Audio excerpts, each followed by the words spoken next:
আসসালামু আলাইকুম এভরিওয়ান, আশা করি সবাই ভালো আছেন। আলহামদুলিল্লাহ আমরাও ভালো আছি। আজকে আমরা ছোট ছোট মাটির হাঁড়ি বাটিতে খাজের পিঠা ও হালুয়া আর মুরগি ভেজেছিলাম। তো এই যে আমি যে চাউলের গুঁড়া গুঁড়ে নিলাম। এই যে আমার খাজে যে পিঠা বানাইছি উঠাতে একটু কষ্ট হয়েছিল, তারপর মাশাআল্লাহ ছোট ছোট জিনিসে বানাইছি, অনেক মজা হয়েছিল। বিশেষ করে হালুয়াটা অনেক মজা হয়েছিল। এই যে আমি খাজের পিঠায় দিয়ে গোলা দিয়ে দিয়েছি। এখন এই যে হালুয়া রান্না শুরু করছি। ওই জায়গায় দুধের গোলা ও যে গুঁড়ি, যে হালুয়ার সুজিগুলো ভেজে নিয়েছি। এরপরে যে দুধ দিয়ে দিলাম, নারকেল দিয়েছিলাম, অনেক মজা হয়েছে।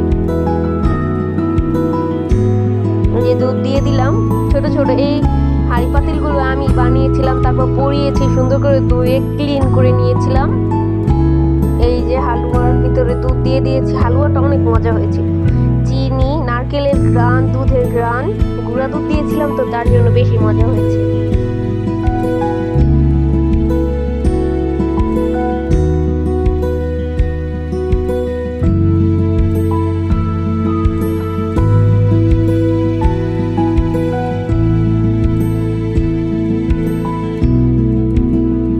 এই যে আমার হালুয়া অনেক সুন্দর, অনেক ঘ্রাণ হয়েছিল। আমি নারকেলের ইটা দেখাতে ভুলে গেছি। তারপরে এই যে মাংস ভাজলাম, প্রথমে হালকা করে ভেজে তারপর আবার পুড়িয়েছিলাম, অনেক মজা হয়েছে মাংস ভাজাটা। বিশেষ করে হালুয়াটা বেশি মজা হয়েছে, তারপর মাংস ভাজা।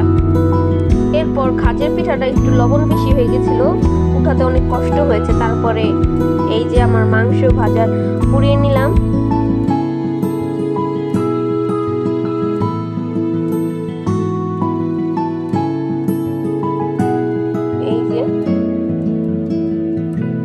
ছোট খুচুন দিয়ে বারবার উল্টে পাল্টে ভেজে নিয়েছি।